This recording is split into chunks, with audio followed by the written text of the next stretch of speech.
इसने घर से भागने का बड़ा फैसला कर लिया था। फैसले से अपने बॉयफ्रेंड को आगाह किया। वो खुशी से चलाया। ये हुई ना मोहब्बत। घर से भागने के लिए पिछली रात का वक्त तय पा गया। वो चोरी छुपे अपने चंद ज़रूरी कपड़े और छोटी मोटी चीज़ें बैग में पैक करके मुकर्ररा वक्त का बेचैनी से इंतज़ार करने लगी। इस दौरान बॉय फ्रेंड की कॉल एक कहने लगा, माँ ने कोई जेवर शेवर भी बनाया होगा, वो भी हाथ में कर लो, मुश्किल वक्त में काम आएगा।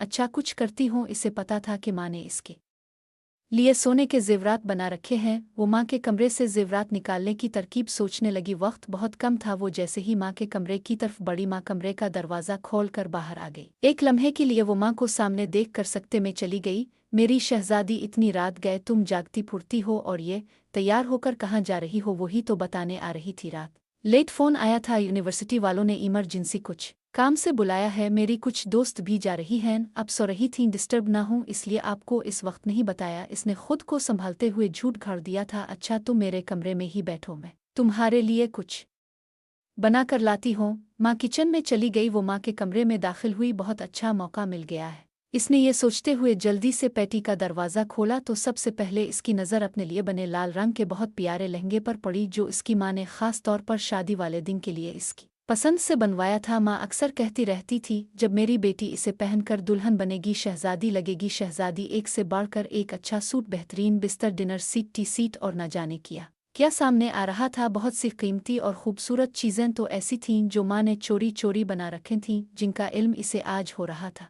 चीज़ें उलट पलट करते करते आखिर जेवरात इसने ढूंढ ही निकाली, लेकिन इसका दिल और दिमाग चकरा कर रह गया था। जेवरात इससे अटे ही नहीं जा रही थे। इसने कमरे में नज़रें दौड़ाई तो देखा एक फ्रिज, 5 मशीनें, बर्तन, सब कुछ उसके लिए रखा पड़ा था। एक माँ के कमरे में, एक दुल्हन के कमरे में, एक दुल्हन का मुकम्मल सामान पड़ा था। ज़मीर ने इसे झंझोड़ा। वो सोचों में गुम गई। माँ की कोख से जन्म लेने से लेकर अब तक माँ बाप ने मेरे लिए क्या नहीं किया। खाना पीना, पहनावा, पढ़ाई लिखाई, छोटी बड़ी सब ख्वाहिशात, अपना खून पसीना एक करके सब अधूरा पूरा क्या मेरे अगले घर का सामान तक बना दिया। और मैं बेफैज़ बेवफा किया करने जा रही हूँ, मार कर अपने माँ बाप को खुद मरने जा रही हूँ। मोहब्बत का समंदर घर में है और मैं मोहब्बत का दरिया सर करने जा रही हूँ।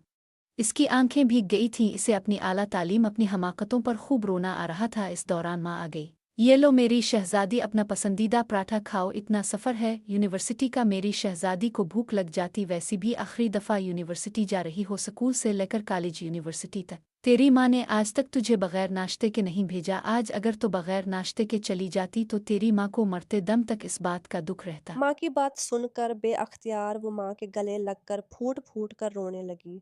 माँ ने माथा चूमकर आंसू साफ करते हुए पूछा, मेरी शहजादी क्यों रो रही है? वो नजरें चुराते हुए कहने लगी, माँ मुझसे कितनी मोहब्बत करती हो ना। ये भी कोई बात हुई? अब माँ से बढ़कर भी भला कोई मोहब्बत कर सकता है। इस दौरान इसके मोबाइल की घंटी बार बार बजने लगी। इसने कॉल काटते हुए मैसेज लिखा, सूरी में नहीं आ सकती और कभी नहीं आ सकती, क्योंकि मुझे मेरी मोहब्बत मेरे घर से ही मिल गई है। ये जो माँ बाप की मोहब्बत होती है ना, ये मोहब्बतों की माँ होती।